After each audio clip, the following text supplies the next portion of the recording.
Hi guys, Assalamualaikum and welcome again sa Amer TV. So ang pag-uusapan natin ngayon ay kung paano mag-check-in sa Cebu Pacific Online Part 2. So gagawa tayo ngayon ng Part 2 video ng ating pag-check-in sa Cebu Pacific Online.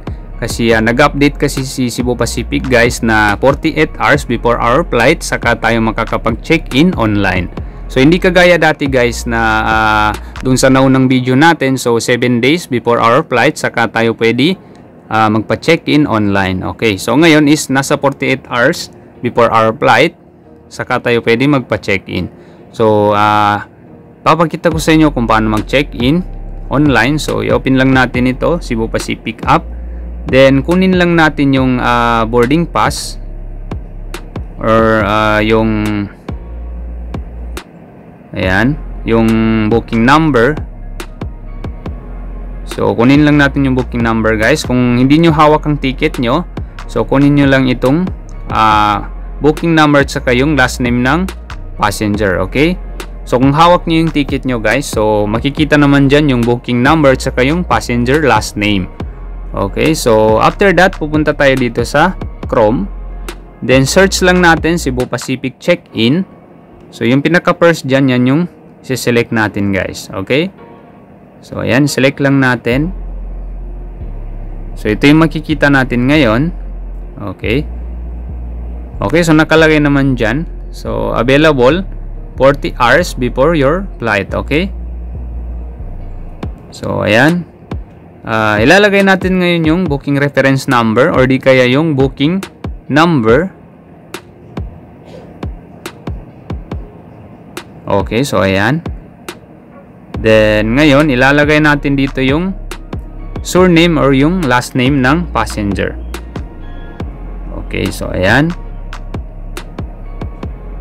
Then after that pindutin lang natin itong continue. Labas na yung flight details guys. Okay, so ayan. So nandyan yung flight details niya guys, saka yung pangalan niya.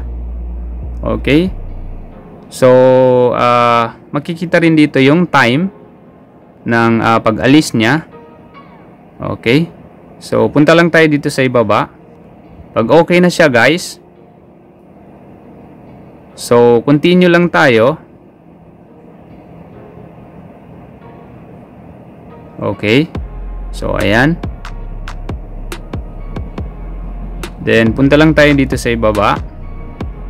Then check lang natin ito. Ayan, check lang natin yan pag okay na.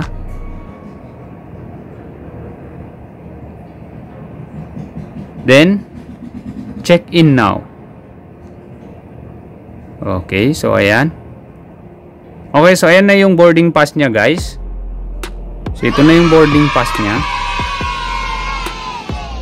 Davao to Manila.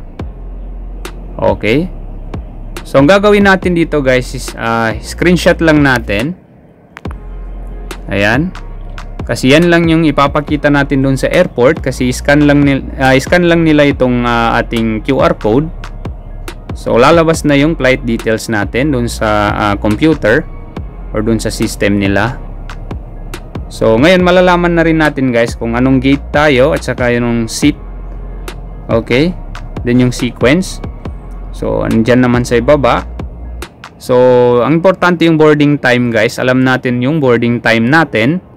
So ayan, 12:20 AM. Okay, so Tuesday, September 26, 2023. So nandyan naman yung passenger name guys. Okay,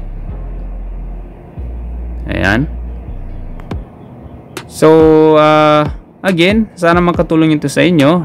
Thanks for watching. And don't forget to subscribe to Amer TV for the latest videos na aking i-upload.